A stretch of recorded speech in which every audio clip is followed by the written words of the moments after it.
In many episodes, I have said that the most important part in an electric vehicle is, that's right, battery.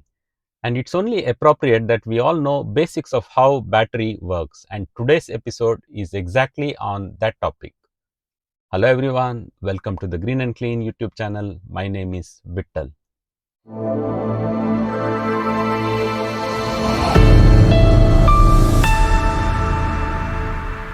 At the end of this episode, you will have a basic understanding of how battery works.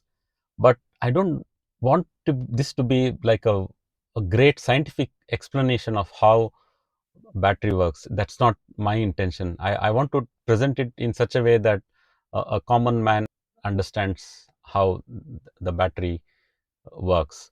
I am not a chemical engineer, neither I am an electrical engineer. I'm just presenting it based on how I understood in the past few days on how battery works so that it helps others. Let's get started. What I am showing you in this picture is a single battery cell. Now remember, a battery pack is made out of several thousands of such battery cells, and the chemical reaction, the charge and discharge that happens across the cells is basically following the same principles. So usually the cells are packed into modules, and modules are packed into the battery pack. So it is cell to module, module to pack. That's how usually how the battery are constructed. Coming back to this empty cell that you see, there is nothing inside. So let's slowly add materials that makes a battery. On the left hand side, the cathode is the positive terminal, and in this example, let's put iron phosphate as a cathode material. Remember, all the LFP and NMC batteries, they only differ on what is there on the cathode as a material. In the case of a LFP battery, it's iron phosphate which is the cathode. In the case of a NMC battery, it's nickel, manganese and cobalt that is the cathode. Irrespective of what chemistry it is, the working principle remains the same of lithium ion going back and forth between the two terminals.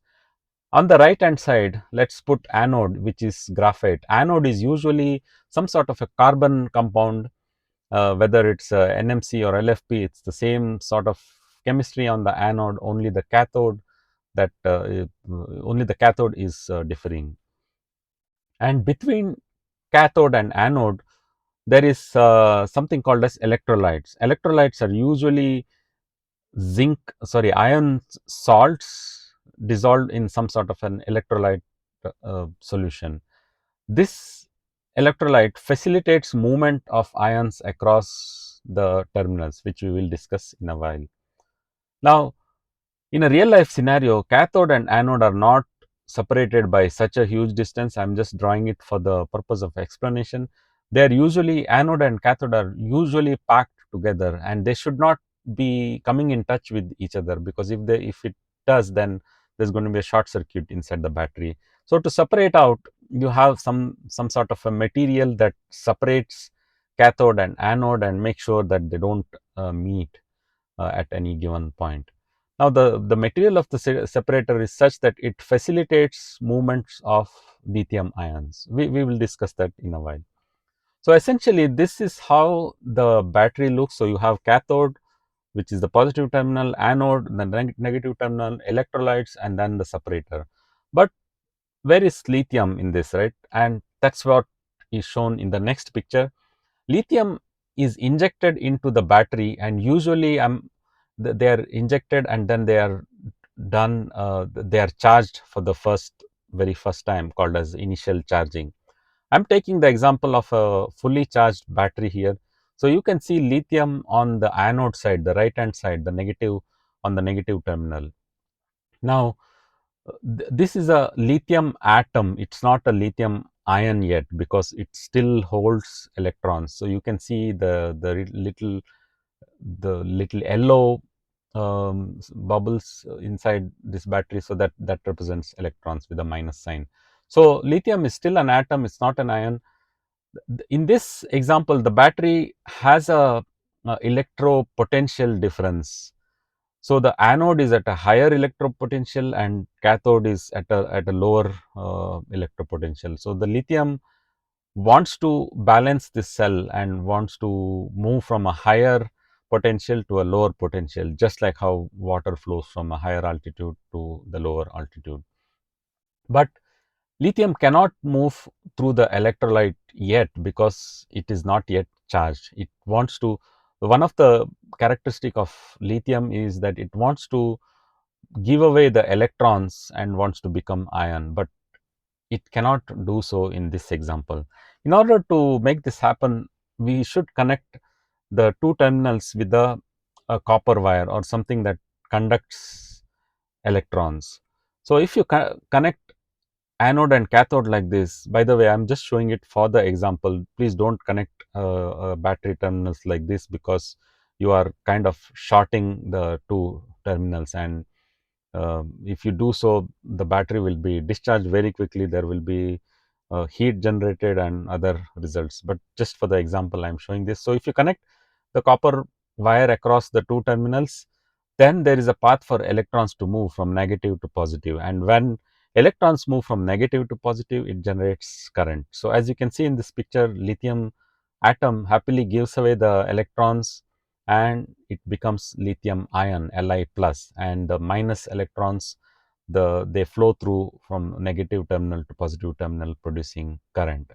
Now, it will only be beneficial if you connect some sort of a load on the wire, and in this case I am showing an example of a bulb. So, if you connect the bulb, then the bulb will glow. It can be a motor in the case of a EV. So, the electrons are moving in this example from negative to positive, generating current. The current flows through some resistance inside the bulb or the motor and does some work. It glows the bulb, and electrons move, and while the electrons move, the positively charged lithium ions also move through the electrolyte, through the separator, and try to go to the cathode. The separator material is such that it allows the movement of lithium ions across. So, when the battery is fully discharged, as you can see in this example, all the electrons have moved to the positive terminal, the lithium ions have come back and met with the electrons, and it becomes the lithium atom again, and there is no more electricity produced. So, the bulb is now switched off and the battery is fully discharged. The this cycle is also called as oxidation and reduction. Losing of electrons is called as oxidation, and gaining of electron is called as reduction. So, in this case, anode has oxidized and cathode has undergone reduction. Now, this is the end of the charging cycle. If you have liked the explanation so far, please like the video, and if you like such videos, maybe you should subscribe to my channel. And if you have subscribed to my channel, maybe you want to know when the new videos are released. So, please press the bell icon. Alright, let us proceed and go to the next step, which is charging this battery. Now, how do we charge the battery? In this example that you see here, the positive terminal is at a higher potential than the negative terminal. So, the lithium wants to equate this or balance this battery again. So, it wants to go back to the anode, but in this case it cannot get rid of electrons, because electrons can't flow through the positive terminal to the negative terminal because there is resistance to it. So, we need something that can force the electrons to move from the positive to the negative terminal, and that is done through the AC or the electricity that is connected to the terminal. So, when you charge the battery, you connect the terminals to a power source. This power source forces the electrons out from the battery, from the positive terminal, and the electrons move to the negative terminal. The lithium atom is now lithium ion again. So, they are happy to go back to the anode. So, they flow through the electrolytes, pass through the separator, and then gets deposited on the anode, as you can see here. So, the electrons are back in the anode, the lithium ion is back, the lithium atom is formed, and you have anode which is now at a higher potential, and you have a battery which is now fully charged. So this is the basic explanation of how battery works between charging and discharge cycles. I don't want to make a very big video about battery in just one episode.